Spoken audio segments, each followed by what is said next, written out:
I knew as soon as I got the tip that this place would be closing, that Savannah was going to lose its collective mind.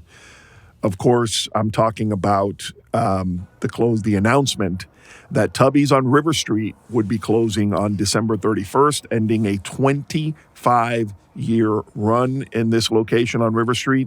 The reason is simple. Everybody likes to think when something closes, oh, well, the business wasn't good or it wasn't profitable. No. The reason is simple. The owner of the building, which is the River Street Inn above Tubby's, facing Bay Street, has decided they want to do something else with the space. It's very simple. The lease didn't get renewed. I spoke to Ansley Williams, the head of the Live Oak Group, who owns Tubby's and Tubby's Thunderbolt and Spanky's and Dub's Pub and all of the other restaurants in the Fiddlers and all of the other restaurants. And he told me very simply he tried to get the lease renewed, but the owner of the business said, no, we have other plans. They're planning to put their own restaurant in that space where Tubby's is. Of course, that and Ansley was pretty upset about it too. He's known for months. That this was going to happen, but he still said his quote, it was a gut punch once he realized that he would be losing probably the busiest restaurant in his group of restaurants. He called it a gut punch. We spoke at length the day that we released the news back on December the 4th, I believe, on Monday.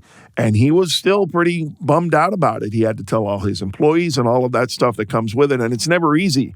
Some of those employees had been at Tubby's River Street for 7 years, 12 years. I think there was a 20-year employee there. Don't quote me on that, but it stresses the point that, this was a big deal. And I knew it would be as soon as I saw it. I went, whoa, not knowing the reasons until I found out the reasons why.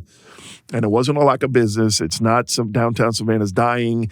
And it's not, everything is going to Hades in a handbasket down here. No, it's all the opposite. A developer bought the hotel 5-6 years ago and all of the parts that come with it underneath. And they had their plan.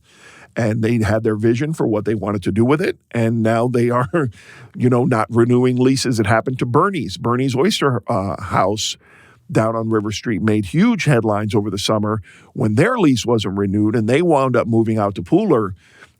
We got over 10,000 views of that story. Bernie's back then, they moved to Pooler and that thing imploded. And now the building in Pooler is now for sale. That didn't work out. But the same thing is happening here. Something is going to go into the space where Tubby's was, and whatever it is going to be popular. It's going to be successful, is my guess. So it made me reflect and go, you know what? You need to talk about this a little bit more in depth on the show, because I knew Savannah would be angry. I knew Savannah would be hurt. I knew Savannah, boy, the reaction has been just nuts. And I think in a nutshell, and I've been here almost 20 years, certainly not a native, but I've witnessed enough of my friends and neighbors here in Savannah to know how they would feel about this. And ultimately, people don't like change. I would venture to say, a small percentage of the people who are most vocal on social media about what has happened with Tubby's haven't been down to River Street in many, many years. I hear it all the time. Hey, how long have you been in Savannah? Oh, about 25 years. Well, when was the last time you were down on River Street? Oh, it's been about 8 or 9 years. That dynamic exists, but yet people, hey, I may or may not go. That's none of your business, but just don't mess with our local restaurants. I get it, but that can't stop progress. Not everybody has the same definition of progress, but it's progress nonetheless. And Savannah is evolving. I mean, we record this segment here at the spectacularly beautiful Plant Riverside District Live Studios, and this complex is just beautiful. I perfectly understand that not everyone loves it, but plenty of people do, and it's not going anywhere. Neither is the progress in Savannah. The fact that people don't like change doesn't mean that you're going to stop it, and people get angry. The example that I like to use sometimes of what we have been seeing happening in Savannah is, for the first time in the history of this city, is my guess at any rate, you have people who own businesses for many, many years, And they bought buildings in, let's say, the 80s when they couldn't give them away. These old warehouse buildings down here, somebody snapped it up for $30,000, or somebody snapped it up for less than that and had to put a lot of money into it. And they made a business and they made it grow and they made it work. The Strickland family and the River Street Suites, Savannah Candy Kitchen story is one great example of that. They made it work, they made it grow, and now, they own all of this property, and not just them, but others. And now people with deep pockets are coming in to do the next phase of what's going to become of these businesses, and they're selling. It happened to the distillery on Liberty and Montgomery a few years ago, a bunch of years ago. The owner couldn't do anything with it. The kids didn't want to take over the business. And he's like, you know what, I'm out of here.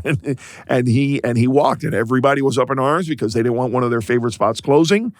But if you bought a building for $60,000 25 years ago and someone walks in and offers you $2.5 million and you're 64 years old and no one wants to take over the business, I'm out of here. And so that's not the case of what's happening with Tubby's. And I do obviously digress a little bit, but we're seeing that an increasing frequency happening in Savannah.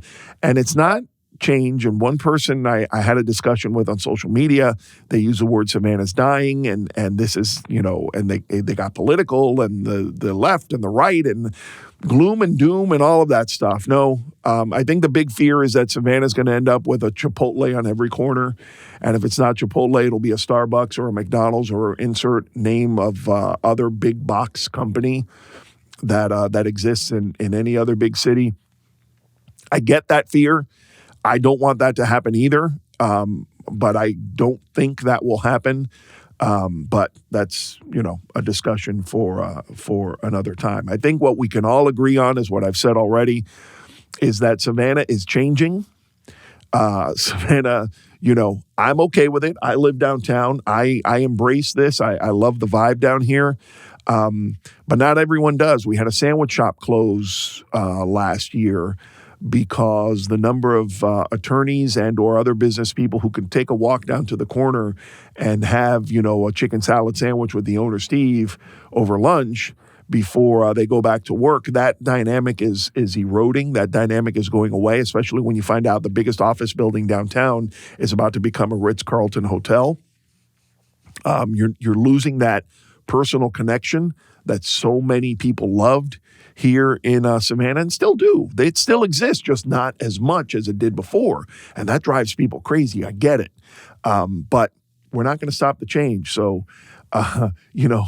swearing at each other on social media isn't going to solve the problem. You can support these businesses as much as you'd like. It doesn't mean that the landlord is required to renew a lease. It happens. Ainsley Williams is upset about it. The employees are upset about it.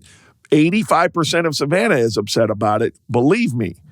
But you can't stop the change. So, all we can do is enjoy the ride, right? And the limited time we get on this marble we call Earth, right, Producer John? He's like, what are you going to do? Go down to River Street and support a business. That's what you can do. If you have a different point of view, I'd like to hear from you. And some good comments I'll share in a subsequent episode of this media entity. You can find me at tips, TIPS, at eatitandlikeit.com. Final word is your last day to enjoy Tubby's River Street, December 31st.